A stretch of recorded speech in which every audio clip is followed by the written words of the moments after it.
No matter what anybody tells you, words and ideas can change the world. And the human race is filled with passion. Medicine, law, business, engineering, these are noble pursuits and necessary to sustain life. But poetry, beauty, romance, love, these are what we stay alive for. That you are here. That life exists and identity. That the powerful play goes on and you may contribute a verse. What will your verse be? Why can't we treat death with a certain amount of humanity and dignity and decency and, God forbid, maybe even humor? Death is not the enemy, gentlemen. If we're going to fight a disease, let's fight one of the most terrible diseases of all, indifference. A doctor's mission should be not just to prevent death, but also to improve the quality of life. That's why you treat a disease, you win, you lose. You treat a person, I guarantee you'll win, no matter what the outcome. If I asked you about art, you'd probably give me the skinny on every art book ever written. Michelangelo. You know a lot about him. Life's work, political aspirations, him and the Pope, sexual orientation, the whole works, right? I bet you can't tell me what it smells like in the Sistine Chapel. You've never actually stood there and looked up at that beautiful ceiling, seen that. If I ask you about women, you'd probably give me a syllabus of your personal favorites. You may have even been laid a few times.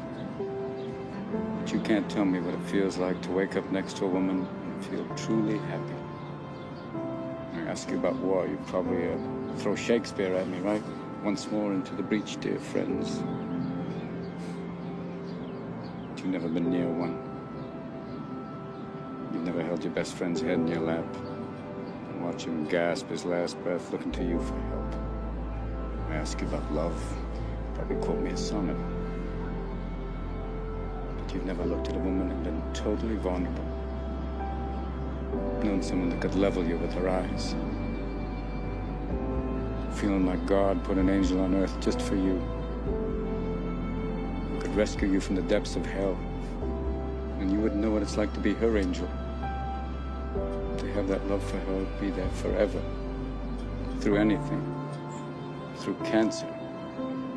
And you would know about sleeping sitting up in a hospital room for 2 months, holding her hand, because the doctors could see in your eyes that the terms visiting hours don't apply to you. You don't know about real loss, because that only occurs when you love something more than you love yourself.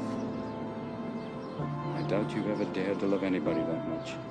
You know, as we come to the end of this phase of our life, we find ourselves trying to remember the good times and trying to forget the bad times.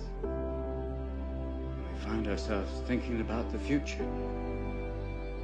We start to worry, thinking, what am I going to do? Where am I going to be in 10 years? But I say to you, hey, look at me.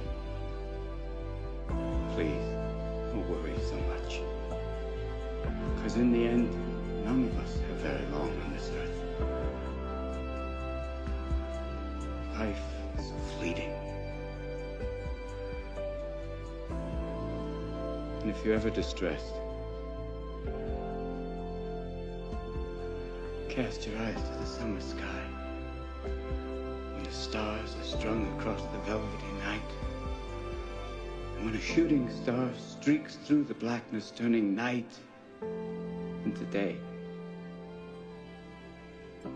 Make a wish. And think of me.